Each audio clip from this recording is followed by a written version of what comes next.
Alam niyo ba, ng Pilipinas ay nag-aangkat ng halos 80 to 90% ng asin galing sa abroad? Bakit pa tayo nag-aangkat? Ito yung mga issue na pag-uusapan dito sa First Asin Festival na kailangan malaman na ang ating mga Pilipino.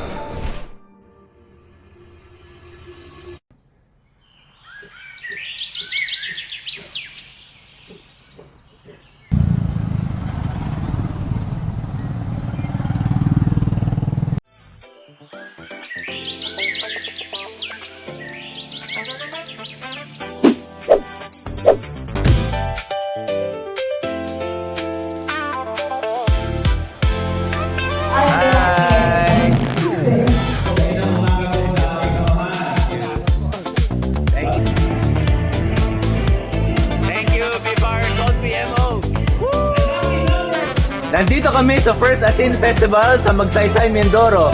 Ako si Gerard.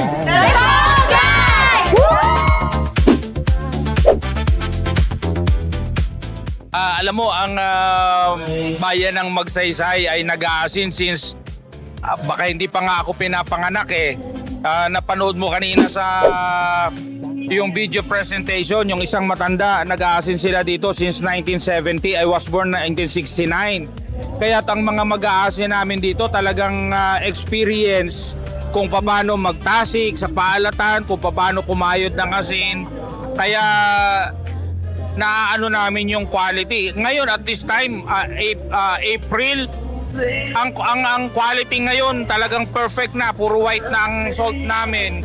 Nasa buyer na lang yan kung anong gusto nila magiging kulay nung sack. Okay. Oo, para sa classification, nasa kanila na yun. Pero talagang ang salt namin dito sa Occidental Mindoro, napakaganda at napakaputi.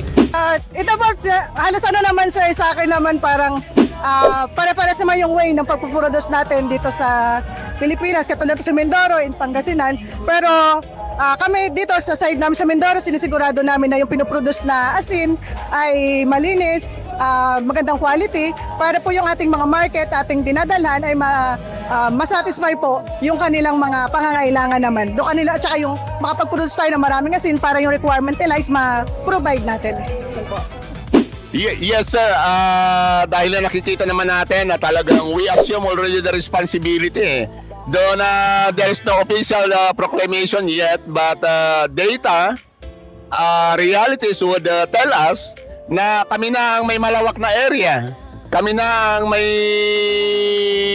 mga hardworking salt laborer producing. Kasi nakita natin, yun nga, siguro worth mentioning before yung Pangasinan. But of course, we have so many factors eh. Land conversion, yung other opportunity. Kasi siyempre ang salt production naman, unang-una sabi ko nga, food kwan yan eh, pagkain natin eh. Kaya dapat lang talaga malinis ang ating tubig. Then we have malawak na area and hardworking people. Know about is that we have the province of Pangasinan that is known from the root word Pangasinan. Oh, di alam ng maraming Pilipino yun. Nagugulat sila, no? Akala nila Pangasinan pala is... Pangasinan po talaga siya. And it used to be the province talaga that's the number one in salt production.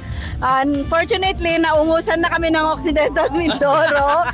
Pero we're working towards reclaiming the the honor and the glory.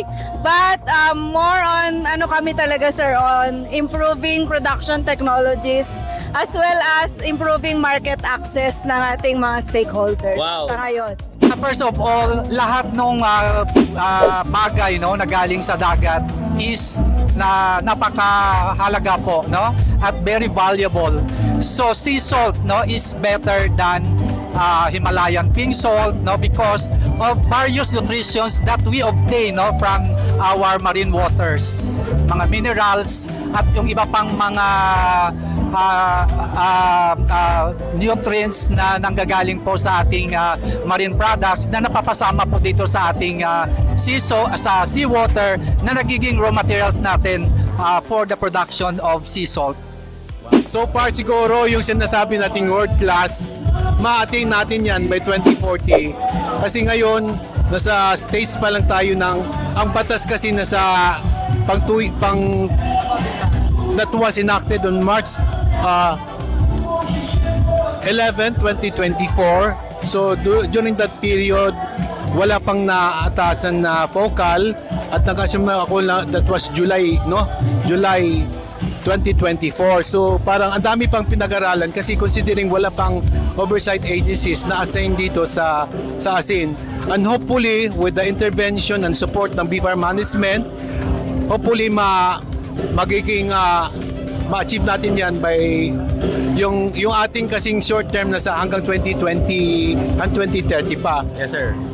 I think first of all, it's because of the initiatives of the government with the help of the private sector. And second, we have still a lot of potential areas, especially here in Mindoro. Because to attain a world class, we need, of course, to ensure global competitiveness.